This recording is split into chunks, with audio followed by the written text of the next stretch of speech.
light that Becky got for Christmas, or just before Christmas. I don't know where we got it from or why we got it, but it really like suits them little cubes. And so I thought I'd put it on while I record this video. Now, Becky, if you're watching, I hope you don't mind. If you do mind, you'll probably shout at me anyway, but well. In this video, as the title suggests, I'm going to be recapping everything that I watched in 2018. Now, that doesn't include things that only came out in 2018. I just want to reiterate that. I'm just summarising everything I've watched up until 2019.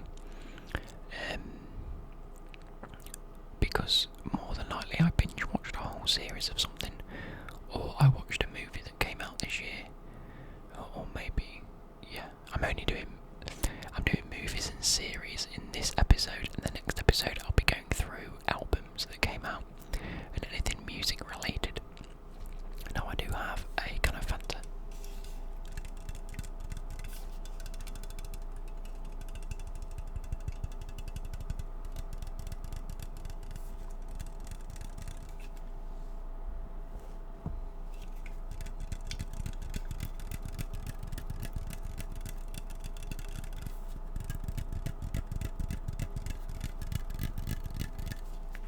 I actually think my computer is being really loud in the background, isn't it? Maybe turn the gain down a little bit. There we go. Is that a little bit better for you guys? I'm hoping that's a little bit better.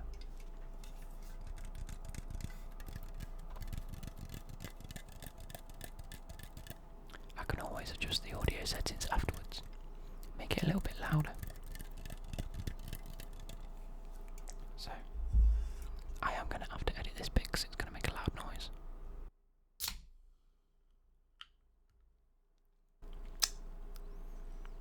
There we go, so Panther. This is just to help me, not going to dry mouth whilst I'm speaking to you guys.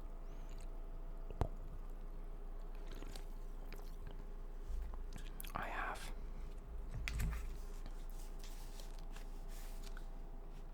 a list. You probably can't read that, but I have a list of things that I watched in terms of films and series. In fact,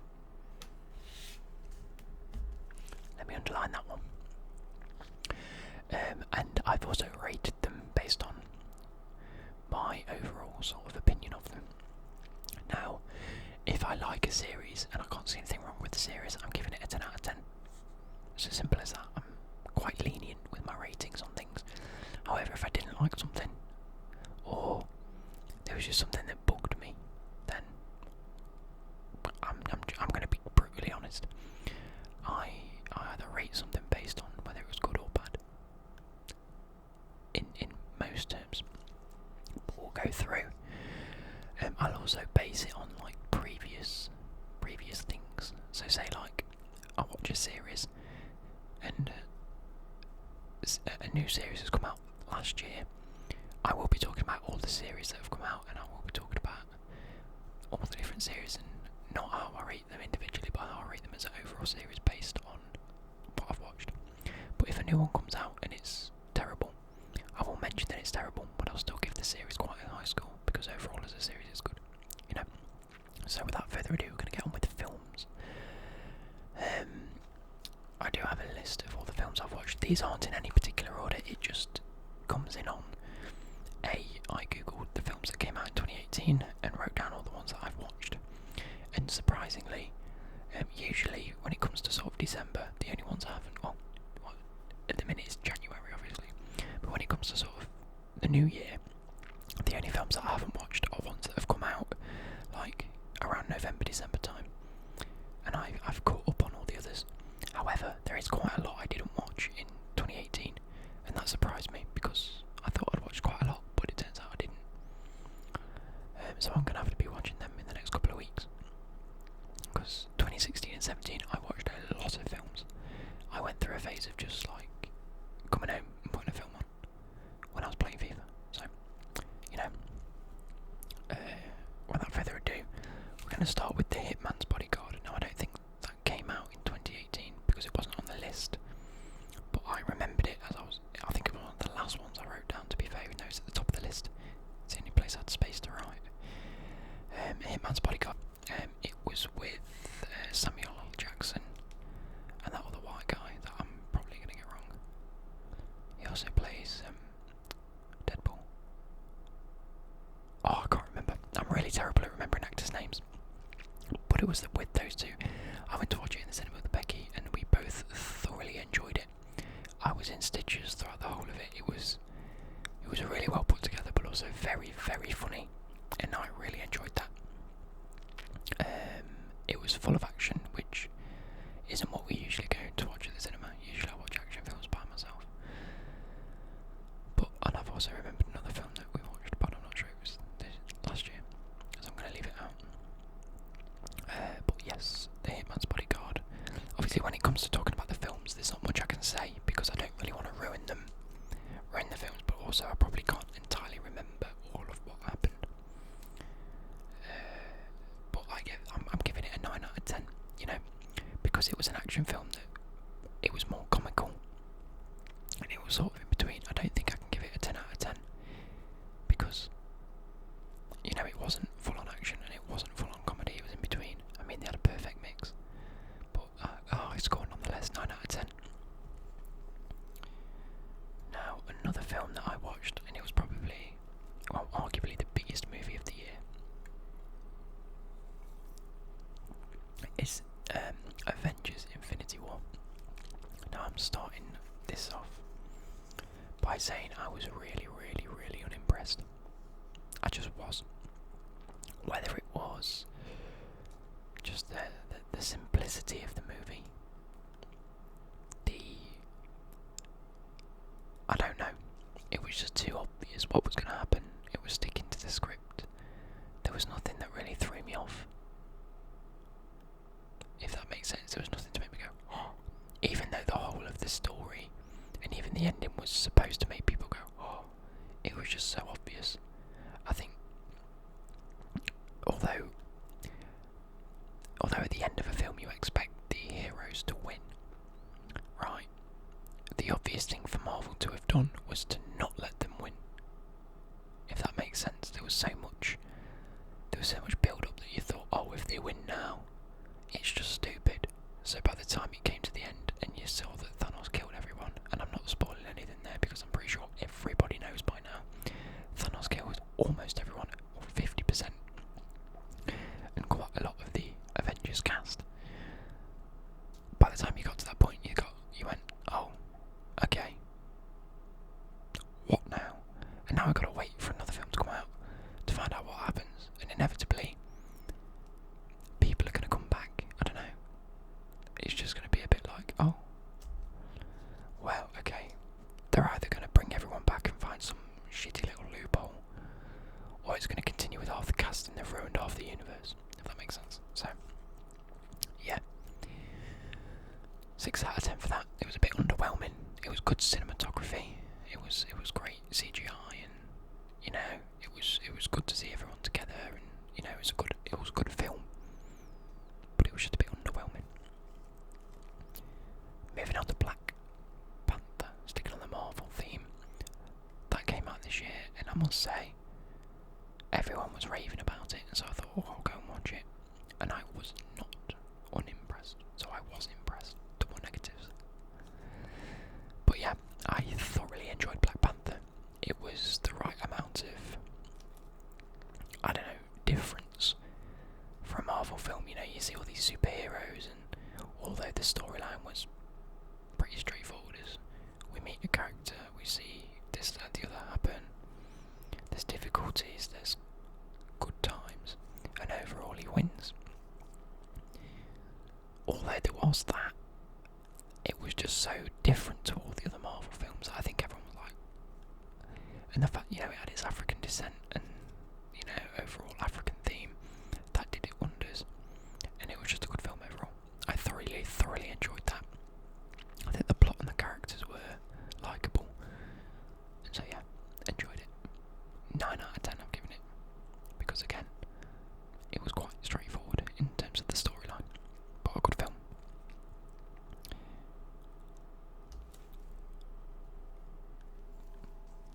No, I'm sticking with that rating. I was going to change the rating for the next film. Now, sticking with Disney. Disney have Marvel now? I think. Oh, I can't remember.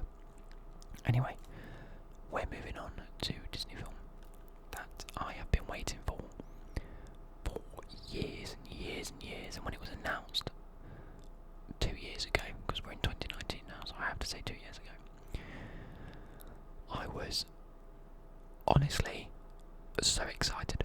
I was like, I've been waiting so long to find out what happened to a certain evil villain, and we still don't know what happened to that villain, so hopefully I won't be waiting another 10 years or more to find out what happens. But I am of course talking about The Incredibles 2, and I just want to start out by saying that I was excited to go and see it. I was excited while I saw it, and I was excited when I came out of the cinema. It was an absolutely phenomenal film. It was so funny, it was so good, the storylines were amazing, the little, obviously, dad staying at home rather than mum staying at home was quite cool. It's Bob, isn't it? His name's Bob, yeah. His reaction to Mrs. Incredible having to go out and defend the world while he had to stay home and be a dad and look after the kids was amazing. You know, the storyline in it was good, and it was just really fun and exciting, and I loved it. The only issue I found was that it didn't quite live up to, you know, the excitement levels. It tried to remain too much like a kids' film, which I know it is, and so judging it based on that might be a bit biased in terms. But the fact they waited so long to release a second film, and the fact that they ended up releasing the second film so late, suggests to me that they were trying to focus on the same population that watched the first film, which has since grown up, which is why there were quite humorous things in it for us. However, there wasn't enough of it. I think they tried to keep it too much like a new generation film that's probably either never seen Incredibles or deemed it as one of the not so well known ones. But I loved it. Frozone came back, you know, he got his super suit, it was amazing, and there were so many different things throughout it that I just loved. And Mr. Mole came back, and whatever his name, the Underminer, I think his name is. But yeah, I thoroughly enjoyed it, so I'm giving it an 8 out of 10. You know, it didn't blow me away, but it lived up to its own excitement, and it lived up to my pride and my enjoyment.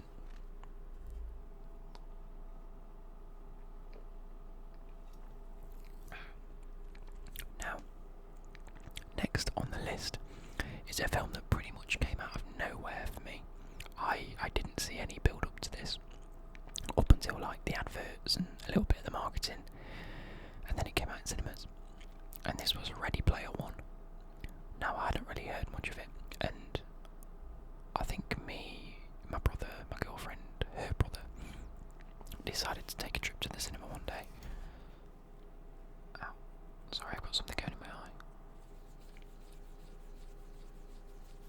But yeah, we decided to go to the cinema, and we decided to watch this film. I think we either had like discounted tickets, or it was 2 for 1 or something like that, and we thought, why not go, you know, have a bit of fun, chill out and watch a film. And I hadn't watched the adverts for this until like 5 minutes before the film, and all I had was my brother's description of the fact that it was about video games and it was about virtual reality, and I was like, ah, pretty cool. I was blown away by this film. I love it to bits. It is so good. There were so many little cameos that as a gamer myself, I was annoyed that I didn't know about this film prior to watching it. I thought, oh my god, as a gamer I really should have. But there was enough little cameos in it to make me so excited, and I was like, oh my god, there's Master Chief, and there's like the Teenage Mutant Ninja Turtles you see throughout of it, and all the little arcade games like Pac-Man, and then they also had like a weird horror side of it, where there were so many different horror films referenced throughout. Like, I think the room that they went in was like 313, which is the same room as, do you know, in that film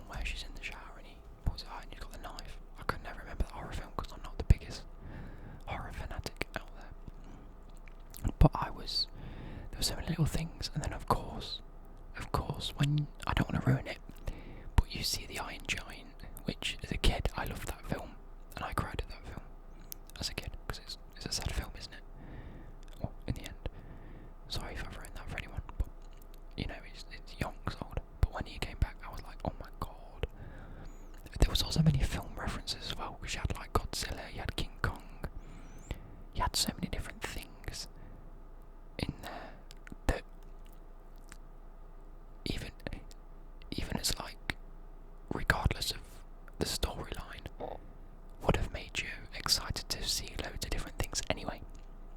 It's like when I went to watch Warcraft and you saw the Murloc running across the bridge, I was like, because I'm a big WoW fan, and seeing a Murloc was pretty cool, because, you know, it referenced the fact that Murlocs are little shits. But regardless of the storyline, when you see them little cameos in films, it just makes you go, oh yeah, oh my god, look at that, oh my god, look at that. But put together with a very, very well done storyline, whether it was in the real world or in the virtual world, there were sort of two different storylines going on at the same time. Both were easy to follow, yet amazingly well put together. So I get that a 10 out of 10. I had no faults with it at all.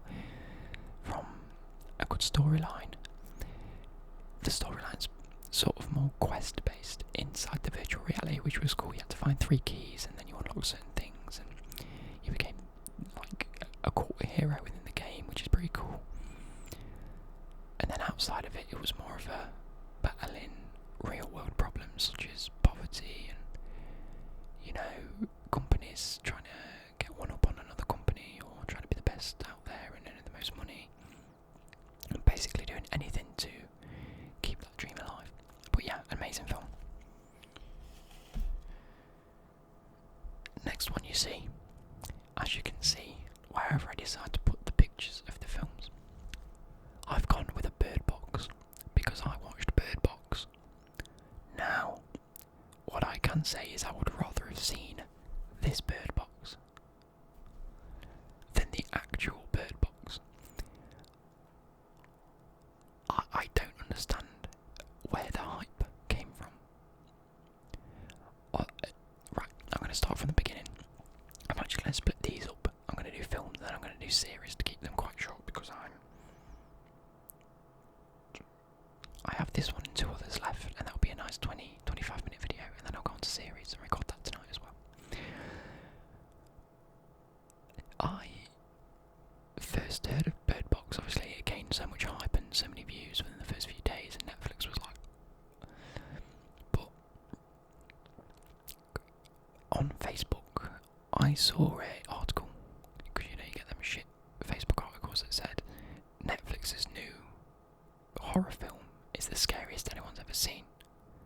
So originally I thought it was a horror film, and that's why I was like, oh, I'm not watching that, because I don't do horror films. I don't like jump scares, I don't like the suspense, I like thrillers, which is what this one is actually technically deemed as.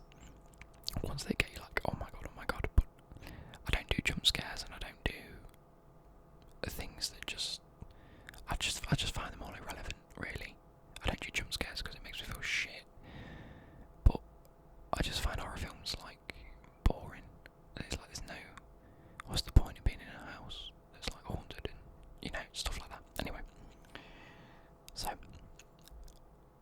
when I saw all the hype, obviously Becky said to me, oh, can we watch Bird Box? And I was a bit like, do we have to? I don't like horrors. And she goes, it's not a horror, it's a thriller, it's on Netflix. So I look at it and I was like, it actually genuinely looks quite decent. Like, the filming of it and everything is pretty cool. So yeah, why not? So there was a few of us. I think there was me, Becky, Bella. See, I got Bella's name into a video. Bella, high five to you. Becky's mum, Becky's dad and Becky's brother all sat on the sofa watching the film. Now, it starts off quite cool. It's a bit like World War Z. To begin with, everyone sort of shits themselves and runs around. Wow, a few people try to keep her calm head. She's pregnant, she meets a girl that's pregnant, they have babies. But there's sort of like 2 or 3 storylines going on at the same time. It's like the past, the present, and then a little bit more in the past. Like in between the present and the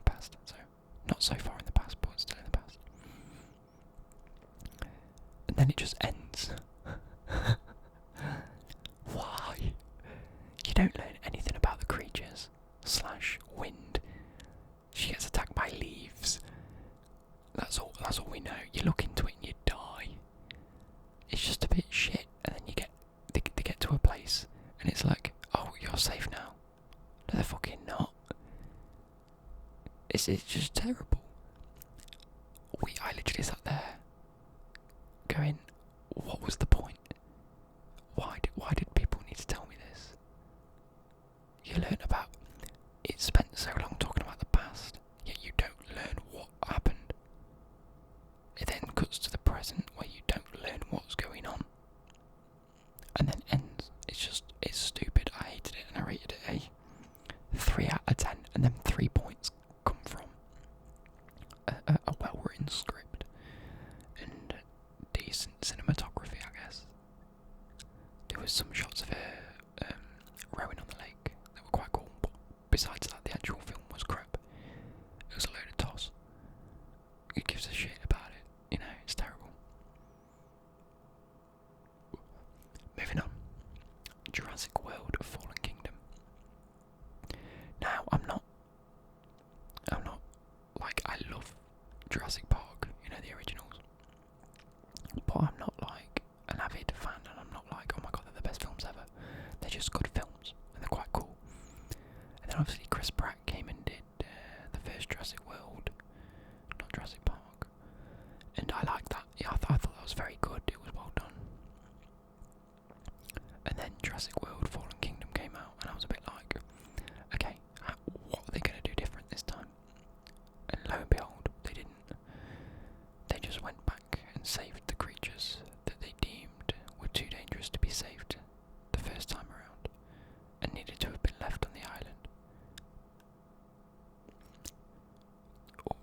Whatever that's about. They spent so long in the first one trying to escape, and now they decided to go back because they're clever like that. Regardless, it was a good film. I'm not going to say it was a bad film. It was a good film. I enjoyed it. It just seemed so much like the others that they're just trying to milk it a little bit. You know, they're like saying, "Oh, what happened in the last one? We left the island. Oh, okay, yeah, so we'll go back."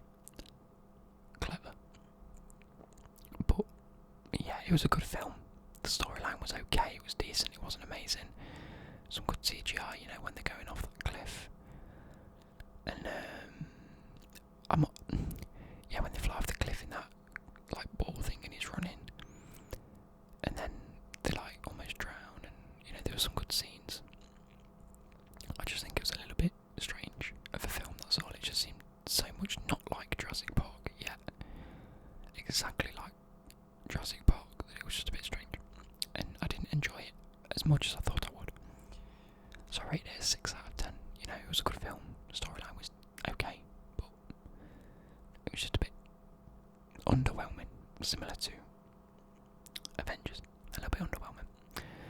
Now, the last film I want to talk about, I actually watched last night, so technically I didn't watch it in 2018. But like I said, up until this point in 2019, I watched it last night. I wanted to watch it in 2018, but I never got a chance to go to the cinema to watch it. And so I've had to wait for it to come out, and I completely forgot about it. And so I decided to put it on last night because I saw it on Netflix, and I was like, oh my god. And I must admit, hands down, one of my best films that I've seen last year. Slash this year. Slash came out last year. It is, of course, Hacksaw Ridge. Now, I know so many people said it was an amazing film.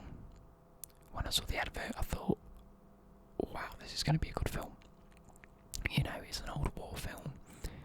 Focuses on sort of the perils and the fear of war, yet the pride and the, how would you call it? I'm trying to think of the right word here. The pride and, what do you call it when you love your country? I can't think of that word.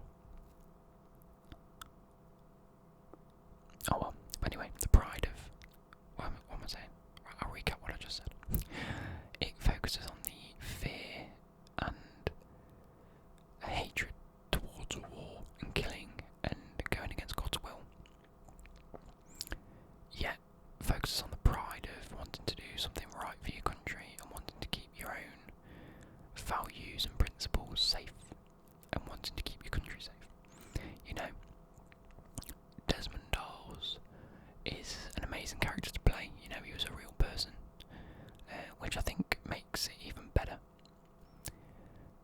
And it's just so well done. You know, from the learning what he's like at the beginning, learning that he falls in love with his nurse, and he has no idea what he's really doing. I think shows the fact that he was just a lot better. He was portrayed a lot better. Like you see him as this kid that doesn't really know what he's doing. He doesn't have fear as such. He's just a bit dopey. And then he meets this girl and he's like, I'm going to marry her. And he's never even spoken to a woman before. And then he goes up to her and then he, you know, speaks to her and they go on dates and then they fall in love. And he sort of, you see that as him getting quite lucky, in a sense. And the next thing you know, he signs up to the war. Or he signs up to the army, should I say. He does his training. You know, he doesn't touch a weapon, which is an issue for quite a lot of them. And all he wants to be is himself. And he can't be. And not that he doesn't understand that he should shoot people, but he doesn't understand the reason why people don't like him for not wanting to. If that makes sense. And again, that sort of shows his sort of naivety towards war. Yet he's still trying to put himself in that position. And then he goes into war, becomes this huge hero because he just saves so many lives without even touching a weapon. In fact, actually touches it once in the film, if you see that. But it's not for like shooting purposes, and he even helps one of the enemies at some point, which shows his just willingness to be kind and be nice and try and save as many people as possible. But again, that sort of shows him getting lucky. You know, he didn't get shot. He did quite well, and it was just a really, really, really well written film. It was so good. The best part for me was when they initially go up the cliff. Obviously, go up Hacksaw Ridge, climb up, go up to the top after there's like been an artillery strike, and it's quite quiet. And then the next thing you know, they're all fighting, and you see sort of like the shock on the faces of not the actors, but the soldiers when they come under fire, because they're like, oh my god, we're so underprepared. And it really shows you sort of like that shock that must have happened when the war actually took place. You know, because it was just a bunch of people being thrown into a war zone by people that aren't ever going to step foot on that war zone, you know. And they have this high hopes that they're just going to run on and kill people, and it's not going to be like that. So they captured that very, very, very well. That actually brings us to the end of my films list. I'm going to give a quick screen overview of what I rated the films. So I hope you've enjoyed this video. As you can see,